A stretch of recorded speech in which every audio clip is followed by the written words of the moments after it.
Es considerado por muchos un dictador. Sin embargo, también se le reconoce como el creador de la Nicaragua moderna.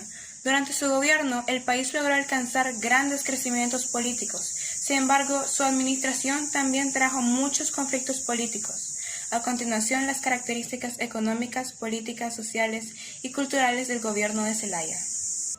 El gobierno liberal de José Santos Zelaya debe verse como una continuación al proceso de modernización iniciado por los conservadores años atrás. Lo distintivo del régimen de Zelaya fue llevar a una dimensión radical el proceso de modernizar el Estado, de ahí que se llame a este periodo como Revolución Liberal. Con Zelaya continuaron la construcción de caminos, carreteras y culminó en la vía férrea que unía todo el Pacífico de Nicaragua, desde Corinto, que pasaba por Chinandega, y León, que terminaba en Puerto Momotombo, que quedaba a orillas del lago Solotlán. De allí se comunicaba con Managua por medio de servicio de vapores, y dio por iniciado el proyecto del ferrocarril, con el cual pretendía unir el Caribe con la región del Pacífico. ¿Y cómo fue la etapa de gobierno de José Santos Zelaya? Cuéntenos. Sin duda fue una etapa de grandes cambios y de carácter profundo, sobre todo en aquellos aspectos en que los conservadores tuvieron cierta cautela. Tal fue el caso de la relación Iglesia-Estado, en que sin ningún preaviso el presidente Zelaya trastocó completamente. ¿Y en términos económicos? En términos económicos se dio un impulso definitivo al proceso de exportación de tierras para el cultivo cafetalero. Iniciaron en el periodo de los 30 años conservadores, producto del auge del cultivo del café en 1870. Así se crearon leyes especiales que daban derecho a personas a demarcar porciones de tierras nacionales compradas al Estado, incluyendo a extranjeros que también podían adquirir toda clase de bienes en el país. Habían disposiciones constitucionales que prohibían toda institución a favor de manos muertas, entendiéndose que la tierra no podía permanecer ociosa, y extendían procedimientos libres para acreditar la propiedad de las tierras denunciadas, los que aclararon y consolidaron la base material y jurídica sobre la que se asentó la producción comercial de exportación, en que la práctica se tradujo en expansión de latifundíos. En 1890, 24.598 manzanas de tierra públicas o baldías fueron adjudicadas a la burguesía cafetalera, de las cuales el 68% fueron destinadas al cultivo del café. De estas, el 34.2% en Matagalpa. El Estado, por su parte, recibió $36.897 por la venta de esas tierras baldías en ese año. Entre 1893 y 1909, la cantidad de tierras vendidas y alquiladas de los latifundistas fue de 1.221.178.5 manzanas durante los 16 años de gobierno liberal, lo que indica un gran incremento en la exportación de tierra. ¿Y hay otro factor que conllevó al incremento del cultivo del café? Sí, fue la afectación de tierras comunales, que eran las pertenecientes a las comunidades indígenas, y tierras ejidales. El Estado empezó a legislar sobre estas tierras, estableciendo algunos criterios como falta de título de propiedad, que los hacían precaristas. Además de las leyes, se necesitaba disponer de dinero para ir a las subastas públicas, requisito que tampoco podía llenar mucha gente. Por tanto, la adquisición de tierras fue un privilegio de clase dominante. ¿Y cuál era el objetivo fundamental sobre estas tierras? El objetivo fundamental sobre estas tierras no era solo apropiarse de ellas, porque en comparación con las tierras baldías estatales eran pocas. Lo que la burguesía buscaba era liberar fuerza de trabajo que quisiera producir las tierras baldías. Con tal fin, se decretaron leyes tendientes a disolver la estructura de las comunidades indígenas. En 1906 se señaló que, habiéndose repartido y adjudicado las tierras comunales, las comunidades indígenas quedaban extinguidas. También se dio el acaparamiento de las tierras eclesiales, lo que implicó enfrentamientos con la iglesia. En 1899, Zelaya dictó una ley en relación con la incautación de bienes eclesiásticos. Por tanto, el objetivo de esta ley no era solamente el rescate de bienes manos muertas, sino impulsar el desarrollo de las municipalidades y una ampliación del mercado interno. Otras actividades económicas aparte del cultivo y exportación del café fue la caña de azúcar. Esta se cultivaba en Masaya y en Carazo, en pequeñas escalas donde se fabricaba aguardiente y dulce en trapiches rudimentarios, pero en León y Chinandega se cultivaba en forma más extensiva, aunque con técnicas también atrasadas. Se creó el ingenio San Antonio, que funcionaba a base de vapor, elaborando azúcar para la exportación.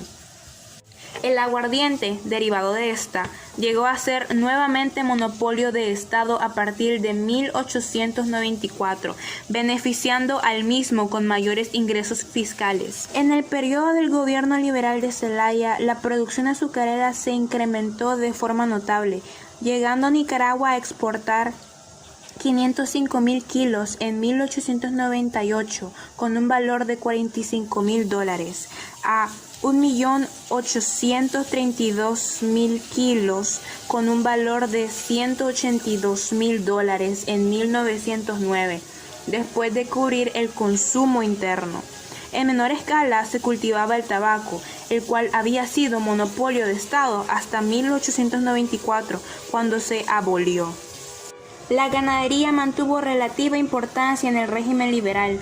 Seguía siendo extensiva con técnicas de producción atrasadas, pero a partir de 1905 fue disminuyendo su proporción en algunos departamentos. Las zonas ganaderas se ubicaban al norte, en Jinotega, Matagalpa, Nueva Segovia y Madrid.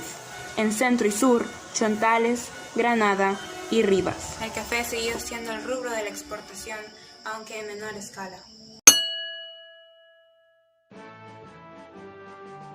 Con la revolución liberal liderada por José Santos Zelaya, entró en vigencia la Constitución Política de 1894, llamada la Libérrima, por su alto nivel en comparación con las constituciones de la región y por recoger los principios europeos de libertad del liberalismo clásico. En esta Carta Magna se estipula que el sufragio era universal para todos los hombres mayores de 18 años que supieran leer y escribir. Cosa muy novedosa y agradable si se compara con la escrita lista para alcanzar el grado de ciudadano en la época de los conservadores. Los constantes levantamientos internos promovidos por la élite conservadora imitieron la puesta en práctica a esta norma, lo que llevó a Zelaya a acudir a la Asamblea Legislativa del momento para que fuera nombrado presidente por un periodo más. ¿Cómo era en términos políticos sociales? Bueno, en términos políticos sociales, el Estado nicaragüense se modernizó completamente.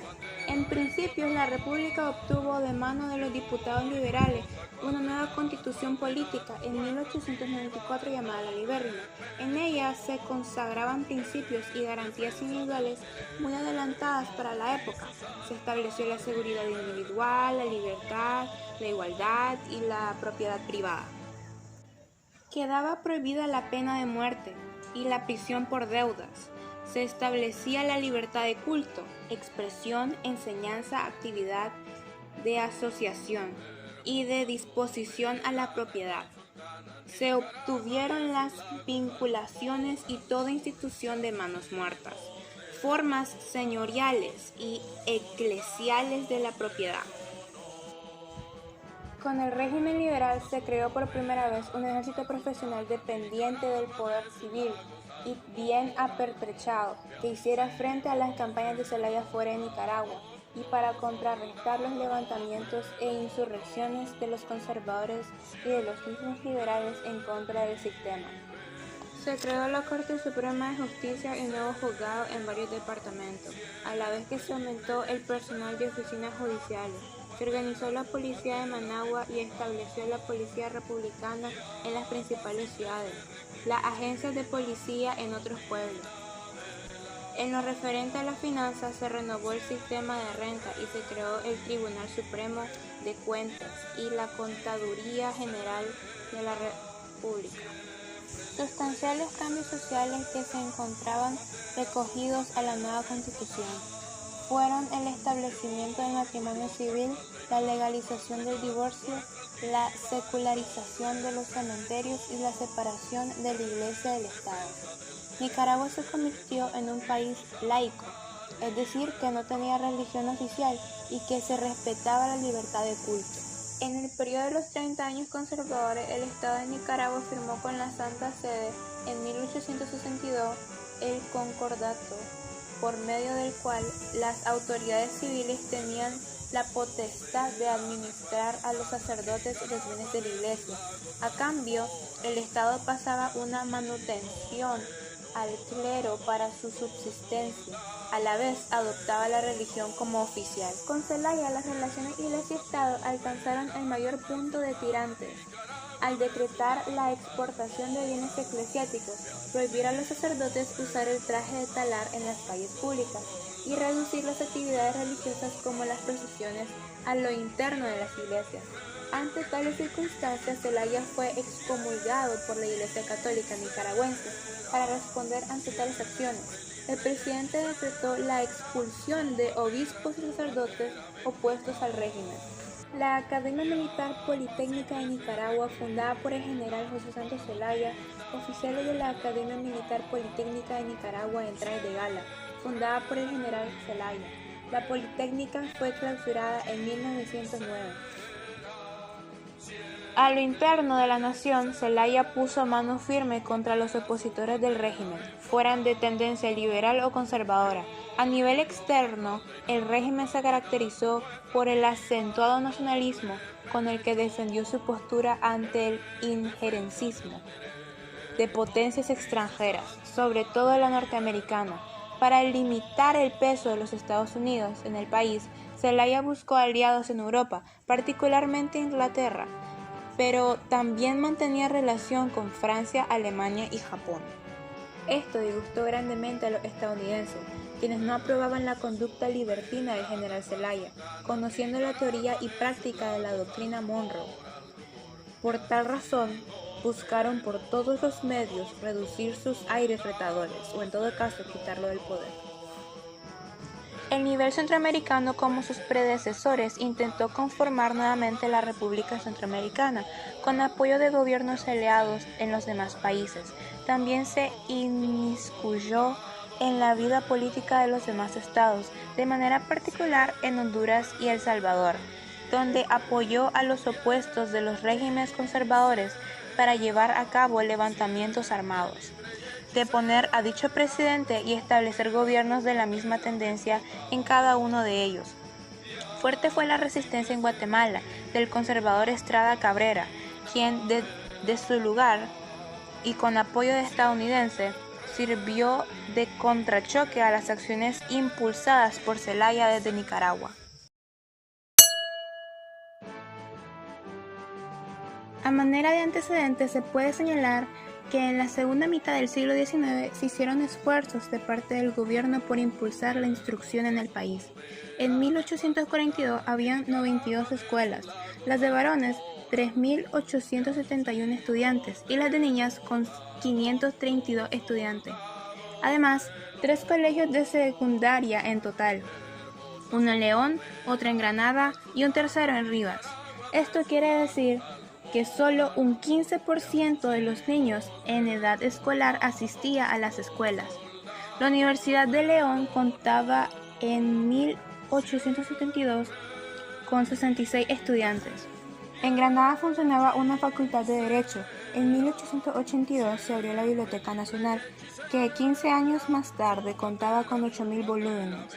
La paz y la estabilidad política de la segunda mitad del siglo XIX fueron favorables a la vida del espíritu. Es así que vemos a los gobiernos de la época interesados en la construcción de iglesias, en la enseñanza y en las publicaciones. es hasta el triunfo de la Revolución Liberal que se da un cambio radical en el sistema educativo, con el decreto de establecer la enseñanza primaria obligatoria y gratuita. Esto vino a suplir, de alguna medida, el alto nivel de analfabetismo que prevalecía en la Nicaragua rural de entonces. Fue el primer intento por universalizar el acceso de la educación para toda la población, cuyo costo y responsabilidad corría a cuenta completa del Estado, que a su vez derivó en la construcción de escuelas y nombramiento de docentes para ellas.